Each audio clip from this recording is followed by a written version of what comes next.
Good afternoon and welcome to the WT Financial Group Investor Webinar. I'm Jane Morgan and today I am joined by founder and CEO Keith Cullen. Keith will present the company's first half FY23 results along with providing a company update. So Keith, I'll hand over to you. Yeah, thanks very much, Jane, and thanks everybody for joining us. Fantastic. All right, well, pleased you can join us. It's been a great half year for us, so I'm looking forward to taking you through the results and giving those of you that don't know the company, I'll start with a brief overview of the company and its history, delve into the results a little bit, talk about the state of the industry generally and what we see the future outlook like for the industry and, of course, for the company. And on to an introduction to WTL. Those of you that have joined us before will have seen this screen, but I've noticed in the registrations a few names we don't recognise who are perhaps new to the register or considering coming onto the register. So a little bit of a background of the company. Look, WTL started in 2010, initially as a direct-to-consumer financial advisory business. We built that into quite a sizable practice with offices all over the country and around 70 staff.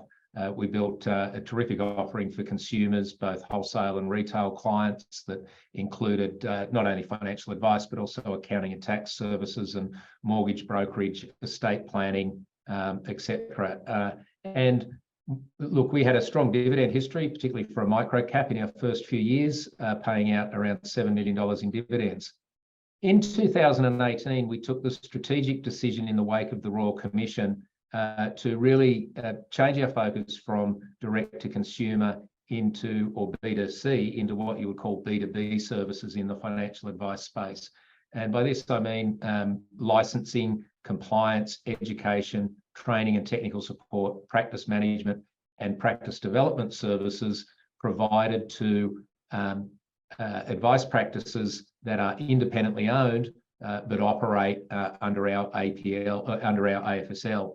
And so we disposed of a number of our direct-to-consumer assets and started our journey into that B2B space through the acquisition initially of a dealer group called Wealth Today. We backed that up in 2021 with the acquisition of Sentry Group and more recently in 2022 with our acquisition of Synchron Group. So the business now is our advisors operate under our licenses. They are independent business operators, but we provide them with all of their business infrastructure, their licensing, compliance and risk management and so on. So what this has seen at these acquisitions over the last couple of years has seen us emerge as one of the very largest financial advice groups in the country, certainly amongst the non-institutionally owned brands. There's only a couple of those left in the wake of the Royal Commission, all really other than IOOF, which has subsequently been renamed Insignia, and AMP.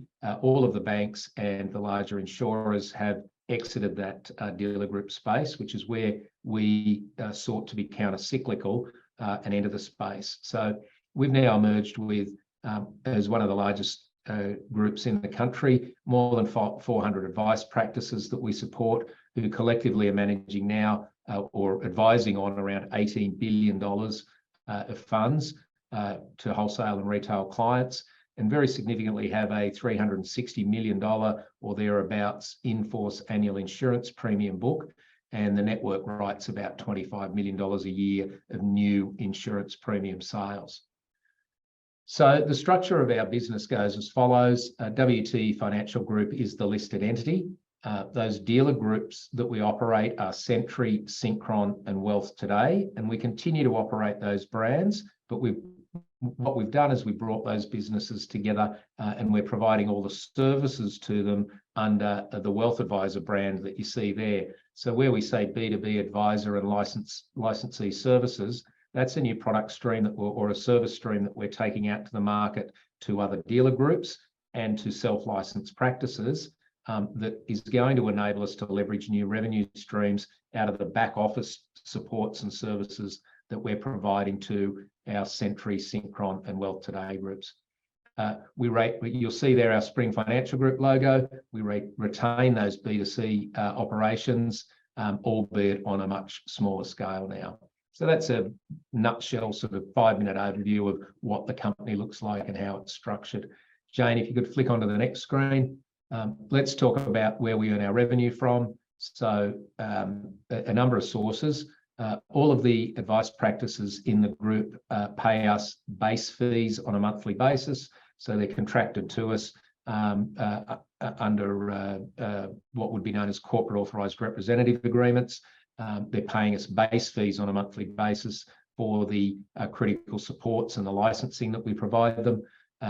All of the advisor revenue comes through our business, and so we retain a percentage of that in most cases, and that would be consisting of advice fees for upfront advised clients, and then ongoing support of their wealth management and so on, and also insurance commissions, which would be comprised of both upfront insurance commissions from product providers and also ongoing trail commissions from product providers. So all of those revenues come through us as the licensee, and then we split those with the advisor, generally very well in favour of the advisor. So there's a range of user pay services that we charge the advice practices. These are generally around the risk management in terms of reviewing files and reviewing advice that they're sending out to their clients. We retain, of course, our B2C revenue, which is advisory revenue, accounting, and also mortgage brokerage revenue. So that now comprises only around 5% of our total revenue, but it's an important part of the business nonetheless. So what we have done recently is, I mentioned earlier, we have launched services for self-licensed practices and also for small and medium-sized dealer groups that are struggling with their infrastructure, so that they're now able to tap into all of our critical support services that we provide to the advisors in our Synchron, Sentry and Wealth Today groups. So that's a new revenue line for us. We haven't seen any contribution from that in this period that we're talking about, as we literally just launched that after Christmas, known as licensee and advisor services. So let's have a look at how we've gone in the last 6 months. Look, the company's delighted with the results it's been able to report. Gross revenue has come in at a bit over $83 million, which is up about 140% on the prior corresponding period. To put that into perspective, this last financial year we did around $104 million for the full year. Gross profits come in at 8.1. We've been able to deliver an EBITDA that's up around 70% on the prior corresponding period to 2.58 million, which has resulted in us delivering a net profit after tax of 2.26 million. That's up about 104% on the prior corresponding period. To put that in perspective again against the last full financial year, it's about 20% more than what we did in the last full financial year we've been able to deliver in a half year. So this is a terrific result as far as the company's concerned. I'll talk a little bit about the tax impact there. The net profit before tax was actually slightly less than the net profit after tax at a bit over $2 million. The reason for the tax benefit arises out of movements in both. So even though we've delivered a profit before taxes, we've not only got no cash tax to pay on a statutory basis, we've ended up with a tax benefit arising of about $170,000, and that's by virtue of movements in our deferred tax assets and deferred tax liabilities associated with the company moving from a revenue perspective now to no longer being a base level company for taxation purposes. We've ended up with an earnings per share of 0.68 cents for the half. Again, a very pleasing result. I'll touch on a couple of other things, Jane, about the half year result. Wanted to talk about, notwithstanding our carry forward tax losses that the company has, the company's sitting on a franking credit balance of around $1.4 million. Cash as at 31st of December was a bit over $4 million. And the company additionally has undrawn facilities of $1.2 million available to it. In total, we have 330 million shares on issue. We've got the issuance of some back-end shares coming up associated with the Synchron share-based payments at the 12-month mark of our acquisition of that business, which will likely increase that number by around 10 million shares or so.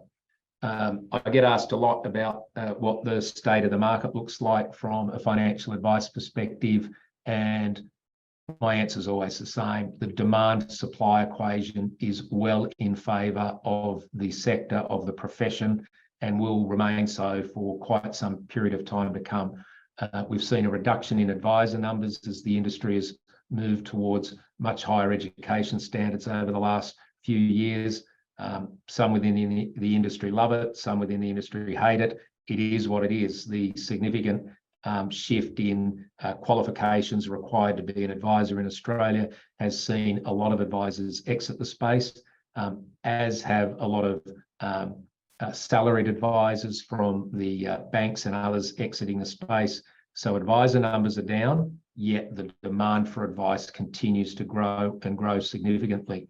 Now, for anyone advising on wealth or advising on personal risk, this is the perfect storm of upside, because we've got an aging population with there's a very significant transference of wealth underway at the moment from the baby boomers across to the next generation. Those people need advice. The recipients need advice. An increased number of people need aged care advice. So retirement income advice is imperative, as is estate and legacy planning advice. So our role as a dealer group is to keep moving our advisors up that professional services stream, to see them increasing the value they're adding to clients, enabling them to increase their fees. That benefits our company and will continue to do so because of those revenue share arrangements that we have. And so I'd say a great future over the next 10 years for both individual advice practices and those like ourselves that are supporting them. Speaking of future opportunities, there's some low-hanging fruit left in our business to continue to improve profitability. I'd say to you, part of that is through base fees. What we've done over the last couple of years in bringing Wealth Today, Synchron and Sentry together is we brought together, I think, the best of breed to be able to bring all of those three businesses together, retain the best programs, the best people, and the best intellectual property from each of the groups, consolidate them all together so that we've got a consistent offering going out to the advisors that are in the group. We take a very unique approach to risk management and how actively involved we get in assisting our practices. And so two big opportunities within that. The first is within organic growth of our base fees to attract new practices to the market. There's still a fair bit of fluidity in the market. There's still some institutions exiting the market and consolidating what they're doing. So there's a range of opportunities to bring new practices into the group over the next 12 months or 18 months. There's a number of practices on legacy deals within our group. We're very happy with the way most of them are priced within the and the way the arrangements are working within the cohort. But there is some opportunity for repricing some misaligned agreements within the group. The same flows through into the share of advisor revenue. Two opportunities there. Obviously, the organic growth of bringing new practices on. And there's also the opportunity for us as the dealer group to take more of the risk with the practices and really help them grow, help them grow their businesses and realign some of those revenue share arrangements in the group. I talked briefly about our launch of services on a user pays basis for self-licensed practices, of which there's many and an increasing number in Australia that have ended up disillusioned with the old institutionalized dealer group structure. It's one thing to go and get your own license. You need the infrastructure to be able to support it. And many advisors are realizing or recognizing when they go down that path that they want the independence, but they also want to be able to tap into scale for things like helping them run their risk management, helping them with their advisor, their education and training. They want to be part of a community. And so we see a great opportunity with this sort of best of breed offering that we've built to be able to take that product to the market without incurring additional costs associated with it because of the way we've structured our back-end services to our existing cohorts of Synchron, Sentry and Wealth Today under this sort of Wealth Advisor banner. This year will be a time for us to restart our growth on our B2C business. We see enormous opportunity in that space. We don't intend to grow that into a massive business. It's a really important research and development lab for us in terms of our support for advisors in the network. It's one of the things that I think sets us aside from others in our space, and that is that we're active in that B2C space. We're constantly testing new ideas, and this next couple of years is going to be about that for us in the B2C space. Big demand for wholesale offering within our cohort. Within the 3 cohorts that we have is all of the larger higher net worth and high net worth and very high net worth clients within the group historically have been advised on a retail basis. This has been restrictive for both the advisors and the clients to a large extent because of a number of factors. So we see a big opportunity to develop a specific wholesale offering out to the wholesale or sophisticated investor clients within the network. And this presents enormous opportunity for us in terms of assisting both initiating corporate opportunities and also assisting other third parties in distribution of opportunities to that wholesale market. I won't get bogged down too much in these next couple of slides, but I will touch on them briefly. The board is a very experienced board. Myself, Guy Headley, Michael Harrison and Chris Kalesis, each of us very experienced in financial services. Guy and myself, and also Michael in particular, in mergers and acquisitions. Guy, in both his current role as chairman of Stoic Asset Management and his prior role as head of Macquarie Private Bank, very experienced in that corporate deal-making space. Chris, very experienced in equity capital markets and obviously a founding director with myself. Michael, I'll touch on him briefly. Chairman of Peloton Partners, a specialist advisory service that assists financial advice practices in repricing themselves and modernising their operations. So he really knows the business on a granular level. Michael, very experienced from a corporate perspective in the financial services space as well, having been at Shadforth's when it was sold into IOOF back in 2014. This depth of experience goes through to the senior executive team. David Newman is the managing director of our Sentry subsidiary, but he's also joint chief operating officer. David's had a stellar career in financial services and was the largest shareholder and MD of Sentry when we acquired it. Frank Paul, been with the group for a considerable amount of time and 25 years experience in the business, is our joint COO and head of risk. Jack Standing, a graduate from our graduate recruit program some 10 years ago, has been with us a decade this month actually, and is our group head of advice. Rickton Jones, our group head of finance. And then we've got this terrific line of our regional managers, and Tony Pelosi, Danny Ma, Emma, Bernie, Sarah and Ben. You know, this is what I talk about scale in a dealer group space. You need scale to be able to have this level of experience and intellectual property in the group.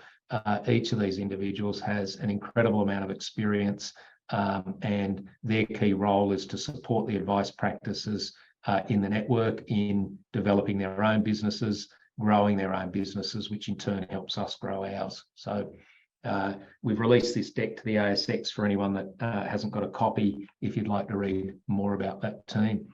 So that, Jane, I know you said at the start that you had already received a bunch of questions via the registration form. So I wanted to leave as much time as you could.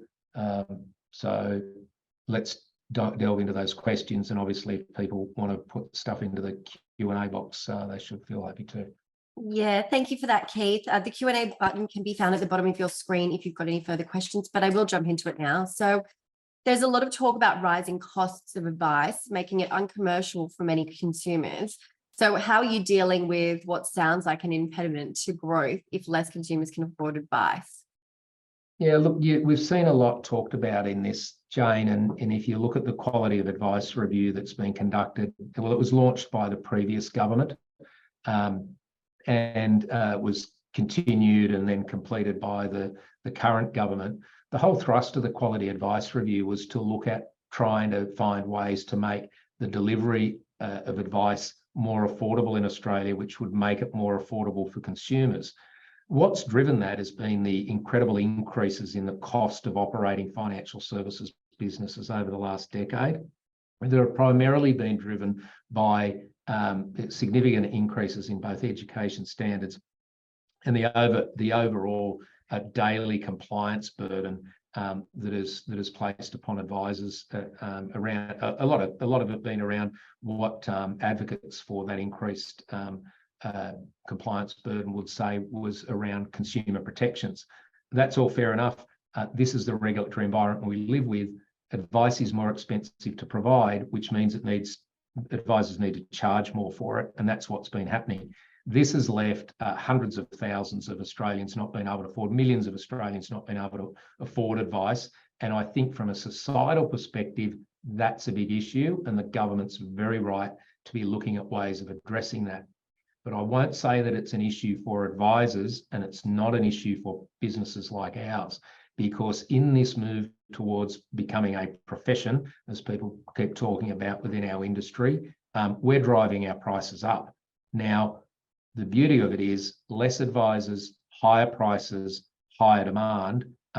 Again, I mentioned it before, it's the perfect storm from a business perspective. It's basic economics. Supply demand is well in favour of this industry.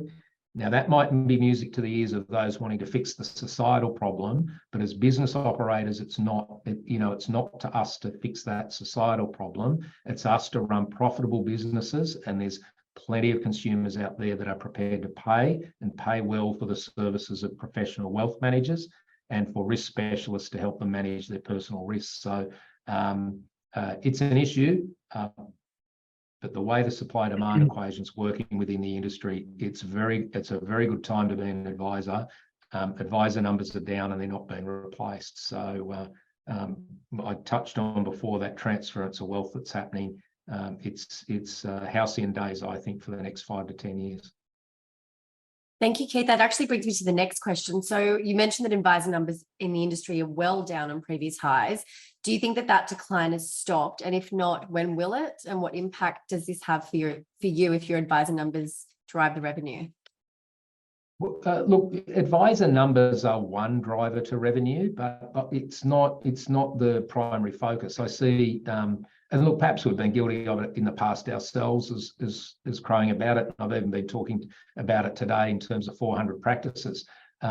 It's a driver to revenue, but you'll see that that will drive that base revenue fee. It's certainly not necessarily directly linked to our share of revenue. So frankly, I'd rather have less advisors. If I'm on a revenue share with them, it's like we say to our advisors, you'd rather less clients paying you more than more clients paying you less. And so on that revenue share basis is really we're looking to grow the gross revenue through the practices, regardless of whether those practices have got 1, 2 or 4 advisors in them. And we benefit from that, as does the practice obviously benefit from it.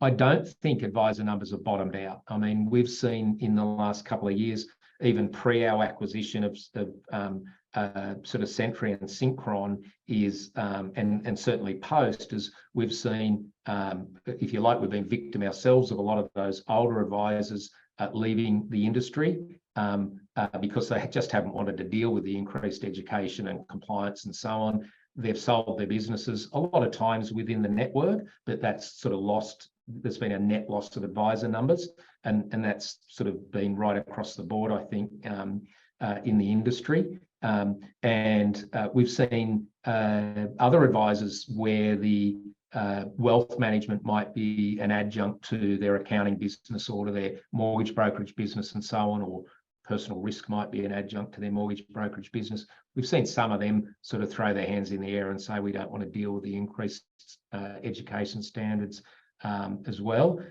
I don't think that's over. I mean, I look at the decline, the natural decline that's happening in advisor numbers at the moment in Australia, And just straight out with people retiring and therefore selling their businesses, if you look at the exits of the industry versus the new entrants coming in to do their professional year, which I think the latest numbers were showing about 80 a quarter, against a sort of 1,200 a year exit of natural retirements, we're nowhere near filling up that void. So if, you know, we did some modelling on it recently, I'd say to you, advisor numbers are around 14 and something thousand and change at the moment, which is down really, but, you know, thousands of advisors down versus its high.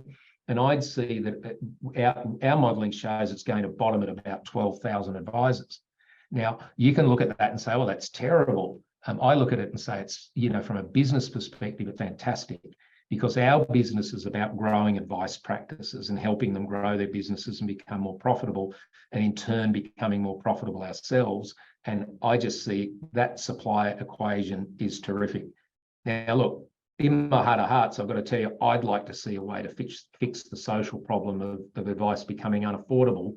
But we've done the modelling on it, Jane, and every advisor in this country, when we get down to 12 or 12,500 advisors, should be sort of averaging $500,000 a year, with us just dealing with with the industry or the sector or the profession, just dealing with about 8% of Australian households. That's a good place to be as far as I'm concerned. Doesn't fix that societal problem. That's another issue altogether. And, you know, look, on that level, as we continue to sort of prosecute through things like the Licensee Leadership Forum and other groups we're involved with at the Minister's Office and Treasury and ASIC, of ways to help sort of fix that problem. But it's not an immediate one for the company, that's for sure. Thank you, Keith. Another one's popped up. So with your B2B segment now reported at 95% of revenue, is it time to cut from the direct-to-consumer business and focus on the core?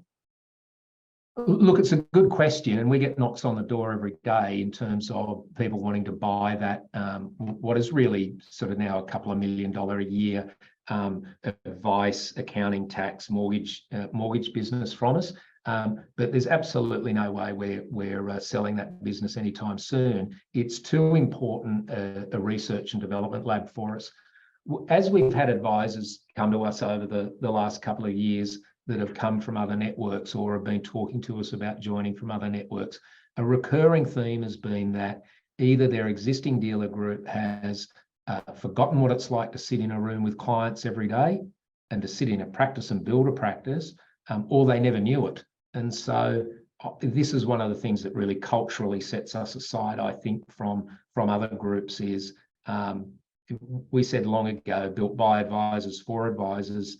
If anything, over the next couple of years, we're going to really put some effort into growing that business again, just for the sake of testing new sort of consumer recruitment campaigns, consumer engagement campaigns, and testing new pricing models and so on, so that we can roll that out across the network and make those learnings available to our advisors. So, yep, small in terms of its revenue contribution, not a bad profit contribution from it, and we're keeping it. Thank you, Keith. Another one that's popped up. So there's been a lot said in the media about the lack of government action on the quality of advice review. So was it time wasting, and do you think that the government is just going to do nothing? Look, I think being the Minister for Financial Services would be a bit like a poison chalice, wouldn't it? It's one of those very difficult portfolios where you've got big, strong industry participants, insurers, the banks, dealer groups like ourselves. You've got thousands of constituents across backbench markets that are advisors themselves or mortgage brokers themselves. And then you've got the big industry super funds, and you've got you've got consumer advocacy groups, the likes of Choice and so on. I mean, you're getting pulled from pillar to post in a portfolio that's been a pretty hot topic, both before the Royal Commission and in the wake of the Royal Commission. So I think poor old Stephen Jones has, got what could only be considered a poison chalice there. So I certainly wouldn't be critical of the government for inaction. What we've seen out of Michelle Levy's Quality of Advice Review is some really terrific proposals, and I'll deal with some of the lower hanging fruit in them. There's some straight out removal of duplication of some processes there that are, seek to add cost. Some of those things will probably stop the increasing costs of advice that she's recommended, and that'll keep more consumers in that advice space, which is great, obviously. But to really address this problem that I talked about before, the societal problem, she's gone a lot further than that with some really important structural changes that she's recommended to the way that advice is defined, both personal advice and general advice and so on. And I think because it's such a political hotbed, this sort of space, the government's going to, if it wants to get those proposals up, it's going to need to win the hearts and minds of both consumer groups. I think the industry is pretty well on side with most of the proposals, but it's going to need to win the hearts and minds of the consumer groups, and of course a backbench and a crossbench to get those through. So I don't think we've seen in action. I think Stephen Jones has been really focused on his portfolio since this government's come to power, but it's a difficult landscape he deals with. We'd love to see some of those simple things implemented quickly. The challenge with that, of course, is so much of what's required to be done, even on a simple basis, is hard-coded into legislation. So it actually requires an act of going through, changes to the act going through both houses of parliament, even though some of them are pretty simple. So tough environment, but look, we're both directly and through some groups that we're involved with, pretty actively engaged with government and the bureaucracy, and we'll do all we can to help, drive down that cost of advice to open it to more consumers. But in the meantime, it's happy days on the supply-demand equation for us. Thank you, Keith. So how significant do you see the licensee services offering that you talked about? And can you explain a little bit more about it? Yeah, good question. So this is back probably, Jane, to the slide that where I talked about. The key thing we've done is we've brought together these three brands of Synchron, Sentry and Wealth Today. And people say, well, why are you retaining those three brands? Really important. Look, the first thing is that it doesn't cost a lot to maintain those three brands because they're not consumer-facing brands. They're really B2B brands. So it's not like we're out there running big advertising campaigns, so we're needing to do everything three times. We don't need to do that at all. But there's a lot of embedded sort of culture, and there's quite a difference between the cohorts of advisors in those groups. And we want to keep that community going within those groups. So just to summarize that, for example, Wealth Today is it's full of a lot of practices that we either help start, and it's got both a culture and a pricing model that really suits new entrants to the industry. Many of those were people that were going down that multidisciplinary approach of adding advice as an adjunct to either accounting and tax or to mortgage brokerage. And so there's this and a lot of them are mortgage brokers. So there's this real sort of kindred spirit amongst that group and a culture amongst that group.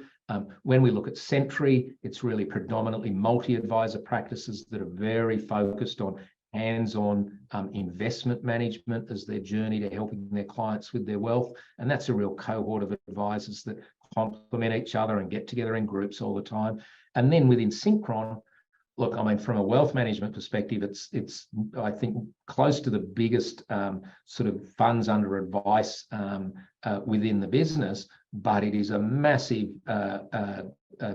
group of risk specialists. Those people that really understand how to help people with their personal insurances and so on. And so they're all sort of slightly different in their cohorts. But what we've done is to make sure we're delivering all their services efficiently, and that we're not doing everything three times in terms of, collecting their revenue and remitting it to them, their education and training, their risk management framework, their approved product list, their professional indemnity insurance, their consumer marketing tools. We've brought all of that together under this Wealth Advisor banner.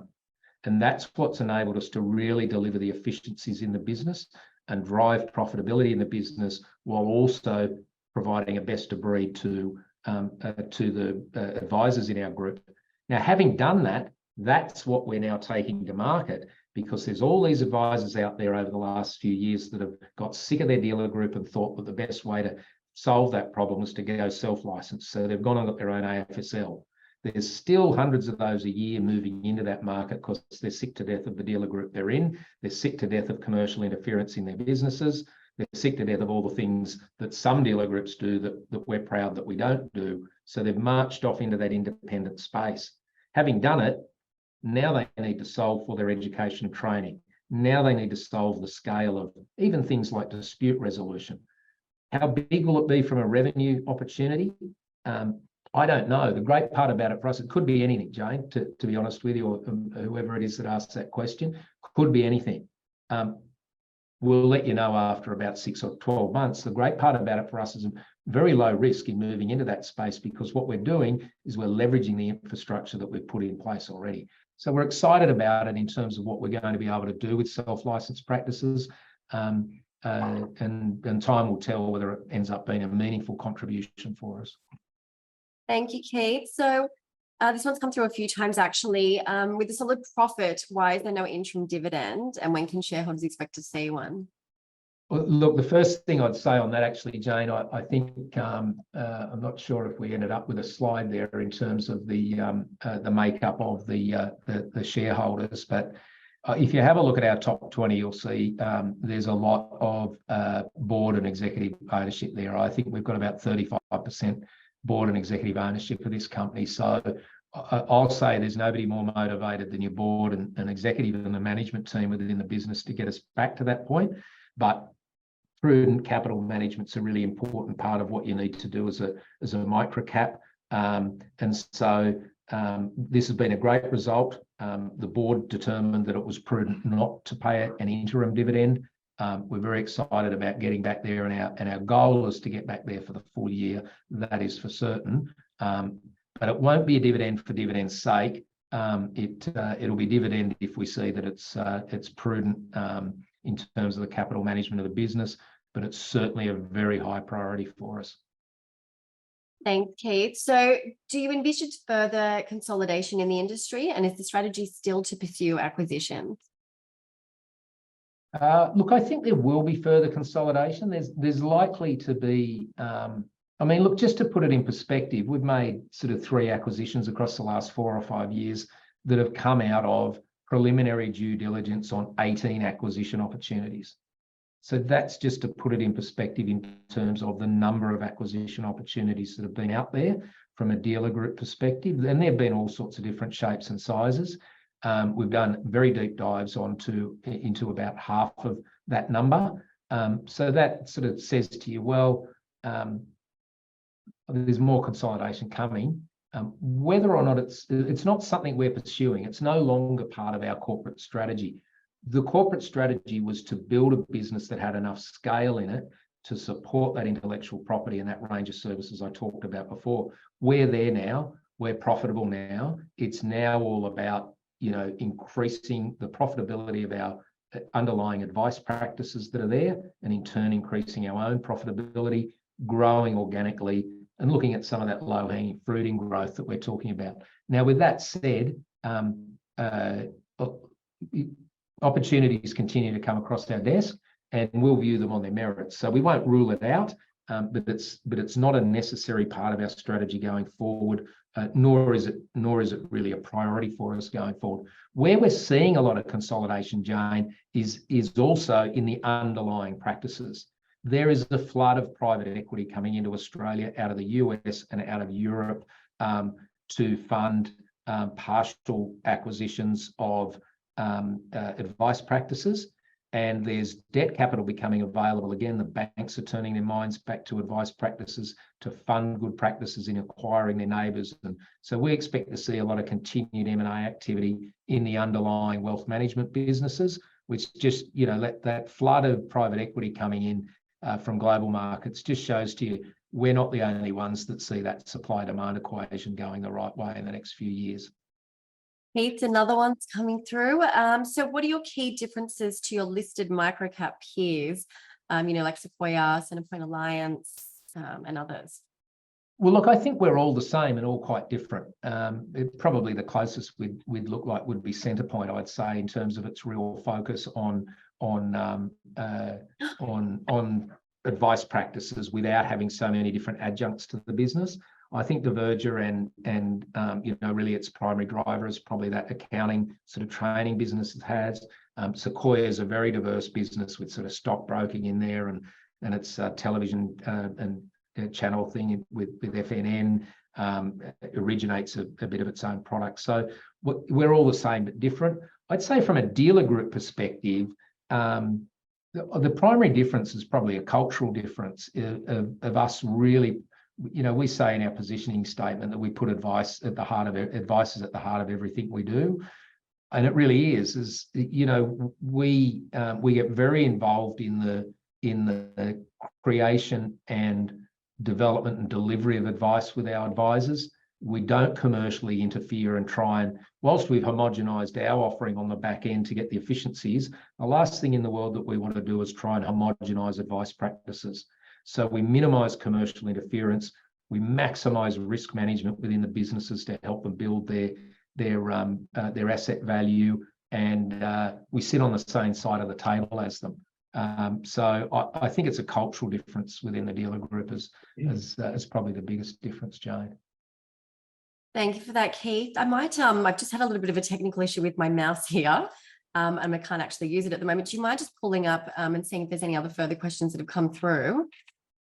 Well, I think there's a question there about net movement in advisor numbers. I think I've talked to that. Is our big focus is on sort of the practices we support and growing the overall number of the overall revenue, and therefore our revenue share within the business. In terms of advisor numbers in the network, I think within the industry, I think I touched on, we really see it bottoming out at about 12,000. There is an increased number of people coming in doing their professional year. I think if you extrapolate out the quarterly growth in number of new entrants starting in their professional year, where we're at that sort of 80, 90 a quarter at the moment, you probably end up at about 300 a quarter in 2.5 or 3 years, which is when we think we'll therefore bottom out in what the natural attrition rate is out of the industry, just simply of people retiring. So we think we're 2.5 or 3 years away from that bottoming of around 12,000, maybe 12,500, before then you've got any chance of seeing advisor numbers grow again. Wonderful. Well, thank you for that, Keith, and thank you all for joining us today for the WT Financial Group Investor Webinar. If we've missed any of your questions, please feel free to reach out via the contact details on the bottom of our ASX releases. But we look forward to hosting you next time. Thanks, Jane, and thanks for joining us, everyone.